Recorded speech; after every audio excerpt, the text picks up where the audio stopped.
People, just me here, Jeremy, with a weekly update of my little organic permaculture back to Eden straw bale tower raised bed craziness that we'll just call a garden.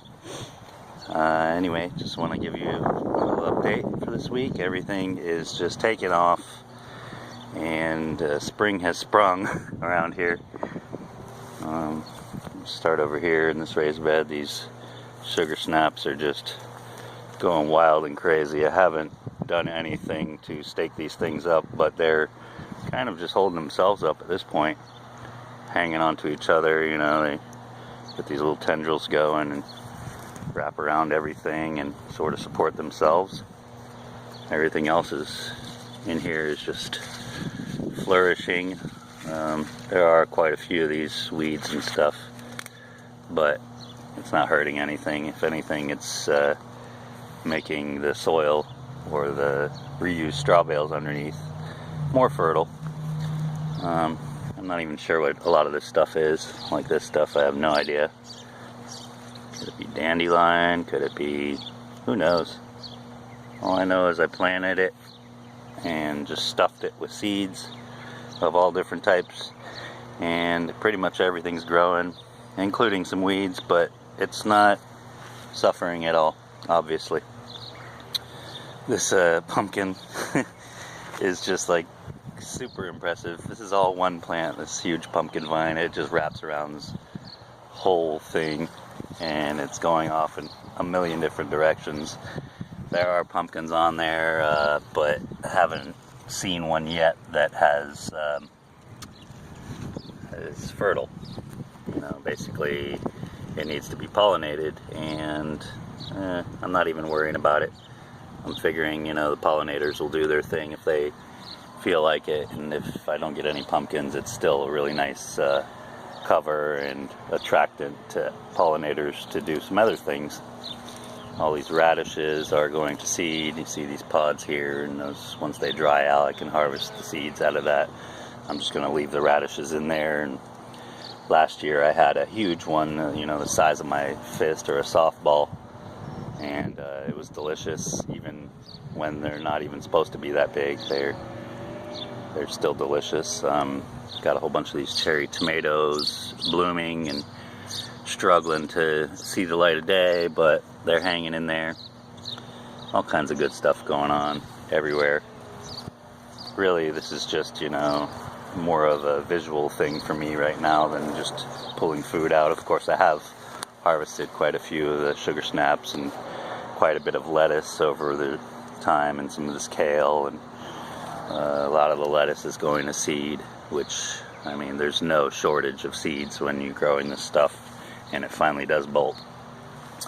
Moving over to the more impressive thing is my straw bale garden, and I'll just give you a closer look at some of this abundance of tomatoes everywhere you look. This thing's reaching up. It's a couple of links away from reaching the top of this cattle panel, but gee whiz, I mean, no shortage of tomatoes whatsoever. All these beautiful heirloom varieties, a lot of San Marzanos distributed throughout. Keep on moving through here, sort of dig around. I haven't tied anything up to this cattle panel, and just kind of weaving it through. As it grows another length, I'll come back and go the other way with it. And it seems to be doing well like that. It's nice to not have to tie anything up. You know, last year I had shoestrings and pieces of rope and tie straps and all kinds of stuff, you know, holding these tomatoes in place. And this year with this cattle panel, it seems to just be fine with me weaving it in and out. I also haven't done anything to clean the bottoms of these plants off yet, because I really haven't seen a whole lot of death under here. You know, so if nothing's yellow, then it's just adding energy to the plants. But I mean, it's obvious that you know, once some of these tomatoes start to blush, I'm gonna be plentiful. So there's a whole bunch of big ones in here too. Some of these are hybrids from store-bought tomatoes that are typically marked organic. We try not to get anything that seems like it might be GMO'd or whatever, although most things are becoming GMO'd. Like these are, I believe, hybrids, and they're getting really big really fast. So they're delicious nonetheless. Moving around here, showing you some more of these. I mean, this little plant here is only maybe, say, 18 inches tall, and it's got tomatoes all over it, and huge hefty ones just bunched together. You know, it's just awesome. Never in my life, you know, growing in containers or anything, have I had this kind of success. And the straw bale gardening method is just, it completes me. It makes things really easy and painless. It just got water, you know, on its own timer, and it's really just evolving totally. There's green beans all over this thing. This is all just wood chips from an old grinded up pine tree. And people say, you know, oh, pine trees, they're so acidic and nothing's going to grow in that unless it's likes the acidic soil, and I'm not really having a problem. I'm not sure, you know, whether green beans are actually acidic or not, and I really don't care because it's working. And that was just free yard waste from the neighbor's yard that I asked them to scoop up as they were moving out. So yeah, wood chips, nice ground cover, keeping the weeds for the most part out. Some weeds are just coming through on their own, and you know, there's stuff in here that's carried over from other yards and seeding and stuff, but you know, step back and it's just lush and very, very healthy. I don't put anything on this stuff except water. It was just my essential nutrients and amendments in the beginning, and make sure everything takes hold and roots, and provide a great environment for everything to grow. And it's done just that. You know, the grass is sort of coming back in the yard, but still it's not a whole lot to be proud of. There's still, you know, a whole bunch of sand in the yard. I tossed the mulch out from the lawnmower and some of these drier areas, and it's helped sort of carry these weeds and crabgrass along. But nothing compares to what I'm doing here with just composting, straw, wood chips, nitrogen sources. Works well, and nothing is really lacking in this Florida sun. It's just thriving and climbing and producing, and yeah, you get the point. Anyway, this is my week 9 update, I believe. I'll change it in the description if need be, but I believe it's week 9. As far as selling your house goes, that's kind of what's happening for us here. We've run into a few issues with buyers and their lenders, and so we're just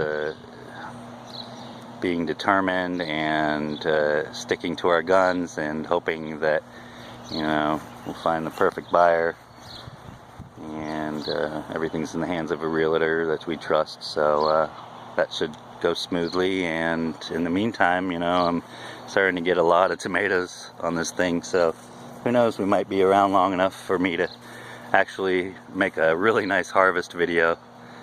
But nonetheless, it's fun. It's a great hobby to take up.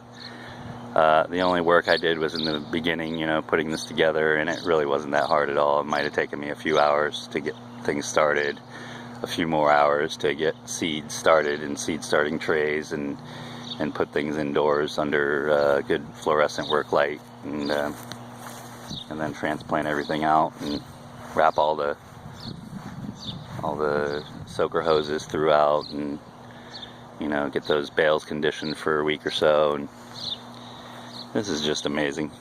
I'm definitely impressed, and impressing myself on what I can grow. A lot of this stuff I've never grown before, and it's becoming very easy and recognizable that it's not a problem, and I shouldn't ever make excuses.